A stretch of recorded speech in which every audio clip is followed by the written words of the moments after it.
ça veut dire que le 21e siècle sera non pas chinois, mais africain. Bonjour Nicolas Barré. Bonjour Thomas. L'idée c'est quoi? C'est opération reconquête pour une France en perte d'influence en Afrique? Vous savez, l'enjeu est le suivant. On dit souvent que le 21e siècle sera chinois.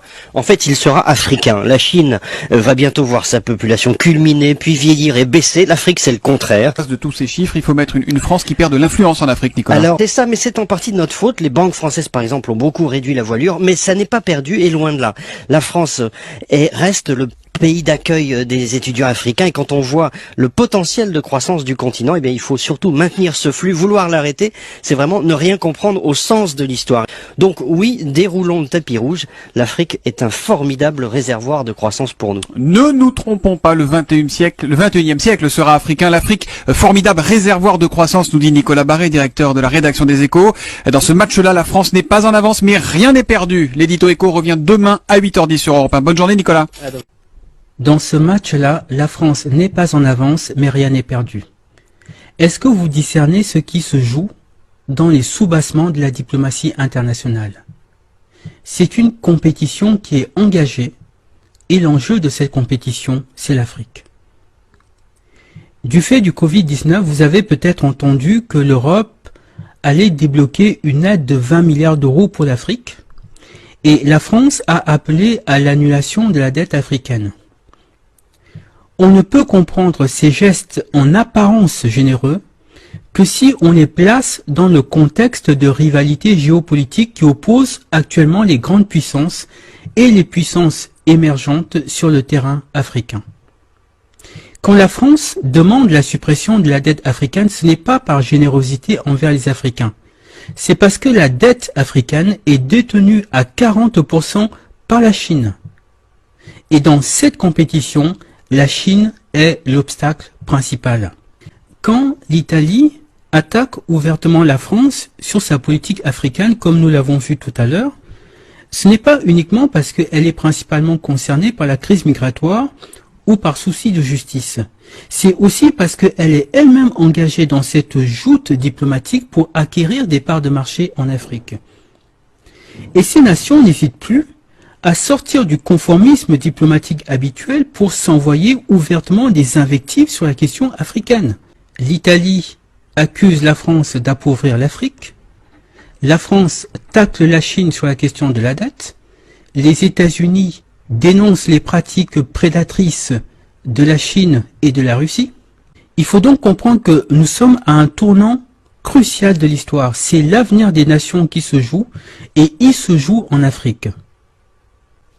Que compte faire la France sur le plan diplomatique pour supplanter ses concurrents? Le Sénat français a publié un rapport qui édicte 70 mesures que la France doit prendre pour reconquérir l'Afrique. C'est un rapport de 500 pages, je l'ai lu en diagonale. Alors, le titre de ce rapport, c'est « L'Afrique est notre avenir ». Alors d'abord, je trouve un peu cocasse que le Sénat de la République française publie un rapport titré « L'Afrique est notre avenir ». Donc, comme je le disais, ce rapport met en évidence 70 mesures qui doivent être prises par la France pour supplanter ses concurrents sur le terrain africain. Il y a plusieurs mesures intéressantes, j'en ai relevé deux notamment. Par exemple, en page 392, on a l'intertitre « Tenir un autre discours sur l'Afrique ». Les sénateurs expliquent que le discours qui est tenu sur l'Afrique est souvent un discours misérabiliste qui ne correspond pas à la réalité d'aujourd'hui. Et qu'il faudrait maintenant changer ce discours et rappeler que ce n'est pas seulement l'Afrique qui a besoin de la France, c'est aussi la France qui a besoin de l'Afrique. Et que ça doit être maintenant dit. Il s'agit de quitter le vieux récit sur une Afrique du passé et de susciter, selon l'expression plusieurs fois évoquée, un besoin d'Afrique qui soit le pendant d'une demande de France. L'amélioration de l'image et de la connaissance de l'Afrique doit s'inscrire dans le long terme et s'appuyer sur une recherche universitaire de qualité sur l'Afrique.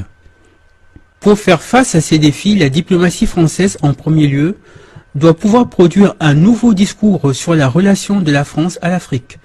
Les enquêtes sur l'image de la France en Afrique sur la décennie montrent une dégradation sensible.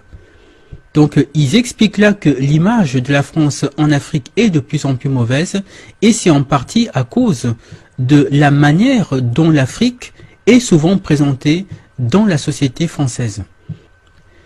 Une mesure très significative apparaît en page 399 sous l'intertitre « S'émanciper du passé ». Les sénateurs expliquent qu'il y a en Afrique, y compris chez les jeunes, de la rancœur vis-à-vis de la France à cause de son passé esclavagiste et colonial, et que ça, c'est un handicap majeur pour la France. Effectivement, ils sont lucides. Mais l'Europe a un handicap extrêmement lourd, c'est celui du passé colonialiste, que ce soit pour l'Allemagne, pour l'Angleterre ou pour la France. Donc, qu'est-ce qu'ils disent? Ils disent ici, la relation franco-africaine reste lestée du poids d'un passé mal assumé. Le rejet dont la France est parfois l'objet, notamment dans les couches les plus jeunes de la population africaine, tire argument de sa responsabilité dans les pages les plus sombres de l'histoire de l'Afrique. L'esclavage qu'il a saigné de ses forces vives alors qu'elle constituait encore un continent sous-peuplé, la colonisation qui marqua son entrée traumatisante dans la modernité tout en l'enserrant dans ses frontières, dans des frontières qu'elle n'avait pas choisies. La décolonisation dont on néglige qu'elle fut en Afrique subsaharienne, émaillée de massacres aujourd'hui oubliés. Donc le Sénat reconnaît ici que la France a commis des crimes dans ces colonies, cite 3 exemples ici, avec 3 petits points, montrant que des massacres, il y en a quand même eu pas mal. Alors par exemple ici, le Cameroun en 1955, et de quoi s'agit-il? Il s'agit du massacre de Messa. C'est-à-dire qu'un colon français avait tué un jeune adolescent camerounais, c'était un crime gratuit, sans doute raciste, et 3 jours plus tard, des centaines ou des milliers de citoyens camerounais, on ne sait pas trop, se sont rassemblés devant l'hôpital pour exiger qu'on leur rende le corps de cet adolescent. Mais les colons français ne voulaient pas rendre le corps. Donc, comme la foule refusait de se disperser, ils ont fait appel à l'armée française, et l'armée française a tiré dans le tas, et ça a été un véritable carnage. Il y a eu énormément de morts. Donc là, le Sénat dit, cette histoire est peu et mal connue dans la société française. Certains événements douloureux dans lesquels notre pays n'a pas eu le beau rôle font encore débat et ne sont pas entrés dans l'histoire officielle, si tant est que ce terme ait un sens. Effectivement, les massacres que la France a commis sur le sol africain, effectivement, ces massacres-là n'apparaissent pas dans les livres d'histoire français. Un peu plus loin, il cite d'autres exemples, par exemple le massacre de Thiaroye. Alors qu'est-ce que c'est? Le massacre de Thiaroye concerne ce qu'on appelait les tirailleurs sénégalais. Après la libération de la France a refusé de payer leur solde à ces tirailleurs qui étaient venus combattre pour la France. Et donc, ils ont décidé de manifester pour exiger que la France respecte ses engagements. Comment a réagi la France? Elle les a tout simplement fusillés. Ils ont tous été fusillés pour que ça serve d'exemple aux autres tirailleurs. Voilà la gratitude. Des gens qui étaient venus d'Afrique pour libérer la France les tue parce qu'ils demandaient juste qu'on leur paye ce qu'on leur avait promis. Voilà le véritable visage de ce pays qu'on appelle la France, et évidemment ces récits ne se trouvent pas dans les livres d'histoire. Et donc, les sénateurs disent qu'il faut solder ce passé, et pour cela, ils proposent que l'histoire soit réécrite, que l'histoire de l'Afrique soit réécrite, écrite conjointement par des historiens français et des historiens africains, afin que toutes les vérités soient dites et que la France et l'Afrique puissent repartir sur de nouvelles bases. Voilà, ils disent ici par exemple, c'est pourquoi il convient de régler ces contentieux qui empoisonnent la relation et solder le passé par une mise en récit commune de cette histoire partagée. Voilà, donc ils proposent un livre d'histoire franco-africain. François Mitterrand d'ailleurs lui-même avait évoqué une telle chose en 1957. C'est pourquoi je crois que la France, notre pays, malgré d'admirables réalisations, n'a pas su à temps, dans ses institutions et dans sa politique, prévoir et s'adapter. C'est pourquoi je pense que après Genève, Dien Bien Phu, après Carthage, je crois que pour l'Algérie et l'Afrique noire, un sérieux examen de conscience se pose aux Français. Oui, Alors, je précise, est-il besoin de le dire, qu'il n'y a aucune sincérité dans cette proposition. Je rappelle que ce document sénatorial, c'est 70 mesures pour reconquérir l'Afrique. Donc, on est purement ici dans de la stratégie. Évidemment, ils disent qu'il faut ouvrir les archives sur tous ces massacres qui ont été commis afin d'apaiser les mémoires. Mais je rappelle quand même une chose. Les crimes que les Occidentaux ont commis à l'égard des Africains, ça concerne des centaines de millions de morts entre l'esclavage et la colonisation. Pour cela, il ne peut pas y avoir de pardon. C'est impossible. Ces Africains qui ont été tués, c'était des innocents. Quand on parle d'eux, c'est une mention dans l'histoire. En telle année, il y a eu un massacre à tel endroit, mais ces gens, c'était des hommes, des femmes, des enfants, qui avaient un nom, qui avaient un vécu, qui avaient des rêves, qui avaient une âme. Et sous l'esclavage, le crime qu'ils ont commis, c'est d'être noirs. Et sous la colonisation, le crime qu'ils ont commis, c'était de vivre sur un continent dont les Occidentaux enviaient les richesses. Et ces gens n'ont jamais obtenu justice, donc il ne peut pas y avoir de pardon. Ceux qui disent qu'il faut tourner la page du passé, ce sont justement ceux qui sont du côté des bourreaux et qui ont besoin toujours d'exploiter les richesses de ce continent. Et comme ce passé constitue un obstacle pour eux, eh bien ils disent, bien il faut oublier, c'est du passé, il faut tourner la page. Mais en réalité, c'est impossible. C'est impossible. Ces gens n'ont pas obtenu justice, donc on ne peut pas pardonner, on ne peut pas tourner la page. Il y a juste l'attente du jugement. Pardonner, ça serait trahir ces âmes sacrifiées. Et l'Africain, avec un A majuscule, ne commettra pas cette infamie.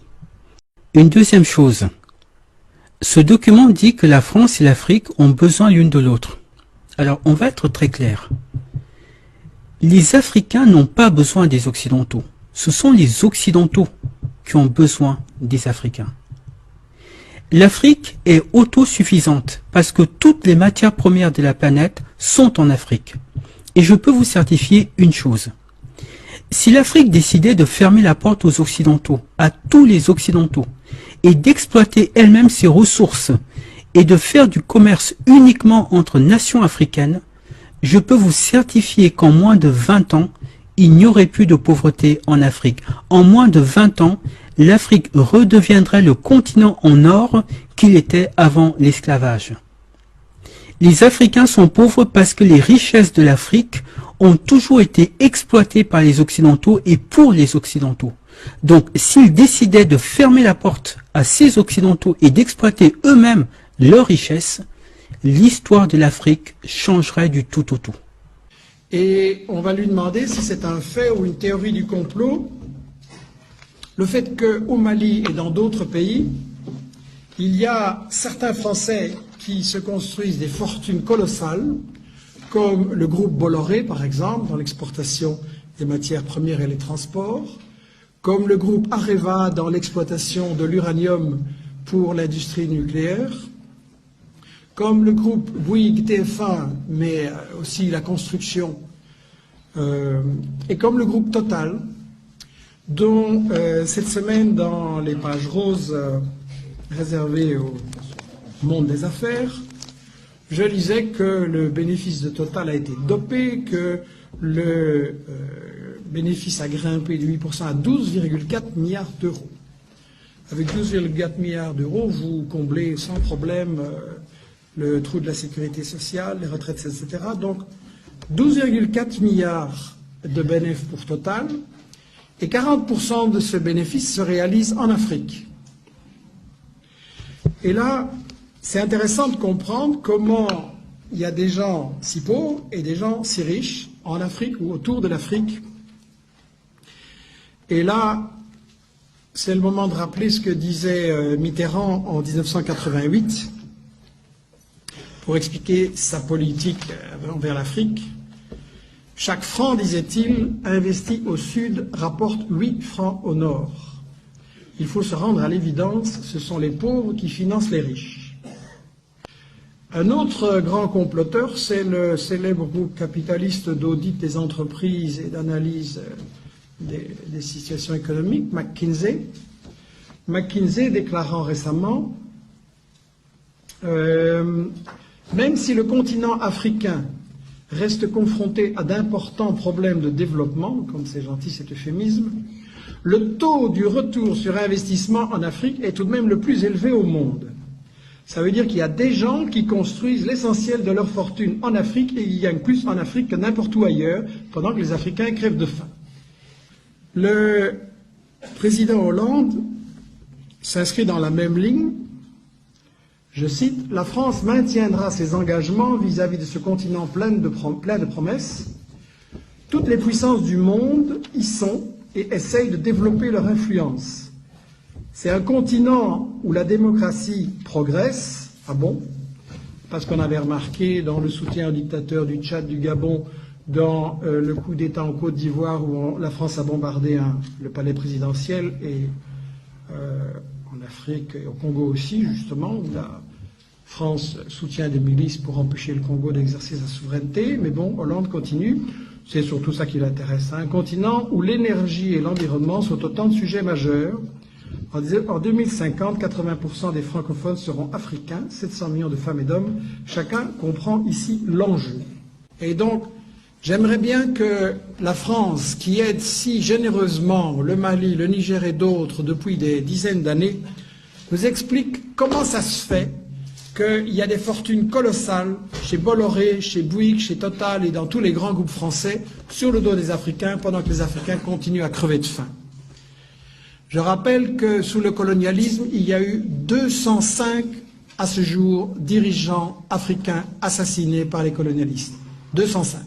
D'un côté, la France et les États-Unis sont engagés dans une guerre contre la Chine pour empêcher que la Chine trouve des partenaires en Afrique, mais ils sont aussi engagés dans une guerre contre les Africains, et puis ils sont engagés dans une guerre entre eux-mêmes pour savoir qui va prendre la plus grosse part du gâteau. La guerre contre les Africains, il doit être dit clairement que tout ce qui se passe en Libye, au Mali, en Côte d'Ivoire, au Congo, au Cameroun et dans toute une série de pays où on nous présente chaque fois des conflits qui sont isolés mais qui sont en réalité les différents éléments de la même guerre pour l'Afrique, c'est une guerre contre les Africains, c'est une guerre contre l'indépendance de l'Afrique. Je referme la parenthèse. Mais ces documents, celui du Sénat et celui de l'Assemblée nationale que nous avons vu tout à l'heure, montrent que le Parlement français est conscient que c'est l'avenir qui est en train de se jouer. Si la France perd l'Afrique, comme le disait François Mitterrand, elle n'aura pas d'histoire au XXIe siècle. C'est une puissance déclinante, c'est une société vieillissante, et si elle continue à perdre l'Afrique au détriment de la Chine et des autres, elle va tout naturellement, progressivement disparaître. Donc, la compétition se fait sur le plan diplomatique et économique, mais elle commence et de plus en plus à se faire également sur le plan militaire. Toutes ces nations établissent des bases militaires en Afrique sous de faux prétextes, et il n'y a jamais eu un tel déploiement d'armées étrangères sur le sol africain depuis la fin de la Seconde Guerre mondiale. Que se passe-t-il ?